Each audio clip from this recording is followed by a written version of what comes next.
জেলায় জেলায় সংকট সমস্যা তা থেকে উত্তরণের চ্যালেঞ্জ আর সম্ভাবনার কথা তুলে ধরতে চলছে ডিবিসি এক্সপ্রেস। বিশেষ এই আয়োজনে মতামত থাকছে তৃণমূল থেকে শুরু করে নীতি নির্ধারকদের।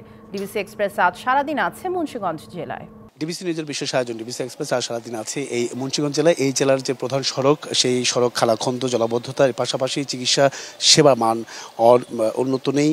এছাড়াও অন্যান্য নাগরিক যে ভোগান্তি রয়েছে সেসব বিষয় তুলে ধরতে আমার সঙ্গে এই মুহূর্তে যুক্ত আছেন এখানকার বাসিন্দারা। তাদের সঙ্গে কথা বলবো, যা জানানোর চেষ্টা করব।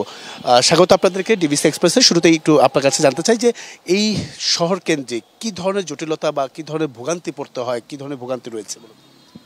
মুন্সিগঞ্জ পৌরসভা প্রথম শ্রেণীর একটি পৌরসভা হওয়া সত্ত্বেও আমরা যে নাগরিক সুবিধা পাওয়ার কথা, যেমন ধরেন যাতায়াত ব্যবস্থার ক্ষেত্রে আমরা ঢাকার খুব কাছাকাছি অবস্থান করার পরও মুন্সিগঞ্জ থেকে ঢাকার যাতায়াত ব্যবস্থার যে দুর্বলতা বা যে বেহাল দশা, সেটা আমাদের নাগরিকভাবে আমাদের অনেক ভোগান্তির মধ্যে পড়তে হয়। তাছাড়া প্রত্যেকটা রাস্তাঘাটই একেবারে ভাঙাচোরা অবস্থার মধ্যে রয়েছে। জলাবদ্ধতা প্লাস দুর্বল ড্রেনেজ ব্যবস্থার কারণে নাগরিক ভোগান্তি দিন দিন বাড়ছে। তো পৌরসভার এইসব কার্যক্রমের ক্ষেত্রে অনেক ক্ষেত্রে আমরা মনে করি যে পৌরসভার পক্ষ থেকে যদি স্বচ্ছতার জবাবদিহিতা এবং পাশাপাশি নাগরিকদের উন্নয়ন কার্যক্রমে নাগরিকদের সাথে সম্পৃক্ত করা হয়, তাহলে এই সমস্যাগুলো সমাধান করা সম্ভব। অসংখ্য ধন্যবাদ। আপনার কাছে একটু জানতে চাই, আর কী ধরনের সমস্যা রয়েছে এই জেলাকে কেন্দ্র করে? ধন্যবাদ আপনাকে।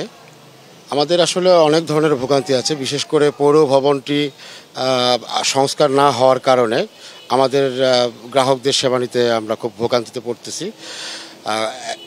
ভবন ছত্রছন্ন হওয়ায় একবার এই অফিসে একবার ওই অফিসে বিভিন্ন অফিসে দৌড়াদৌড়ি করতে হয়।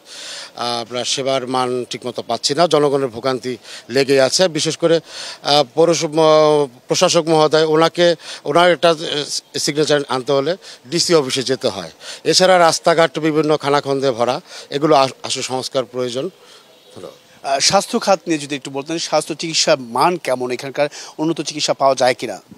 ঢাকার পাশের জেলা হিসাবে আমাদের যেরকমটা পাওয়া উচিত ছিল আমরা ঠিক ওরকম চিকিৎসা পাচ্ছি না। আমাদের হসপিটালে যাই দেখেন, হসপিটাল একেবারে নোংরা, রোগীর ঠিকমতো সেবা দিচ্ছে না, ডক্টর ঠিকমতো আসছে না, ওষুধ ঠিকমতো পাওয়া যাচ্ছে না। তো আমরা এই বলে ঠিকমতো সেবা পাচ্ছি না, এটা দেখা উচিত। অসংখ্য ধন্যবাদ। এখানে আরেকজন আছেন, আমি ছোট্ট করে একটু যদি বলতেন যে আর কি ধরনের নাগরিক সমস্যা রয়েছে এই জায়গাটিতে, কি ধরনের জটিলতা রয়েছে? আসলে ঢাকার পার্শ্ববর্তী জেলা মুন্সিগঞ্জ হওয়া সত্ত্বেও এই জেলাটা বিগত সময় থেকে অবহেলিত। কিছুদিন আগে মাননীয় উপদেষ্টাগণ এসেছিল, কিছু উন্নয়নমূলক কার্যক্রমের চিত্র ধরে দিয়েছিল। আমরা চাই ওই কার্যক্রমগুলো অতি দ্রুত বাস্তবায়ন করা হোক। অসংখ্য ধন্যবাদ আপনাকে প্রত্যেকেই। পরবর্তী সংবাদ রাত ৯টায় থাকছে। এই যে জেলা কেন্দ্রিক যে সমস্যা, সেই সমস্যা উত্তরণে নীতি নির্ধারকরা, এর পাশাপাশি সাধারণ মানুষ আসলে কি ভাবছেন, কি বলছেন, উত্তরণে কি চ্যালেঞ্জ মোকাবেলা করতে হচ্ছে, সেসব বিষয়।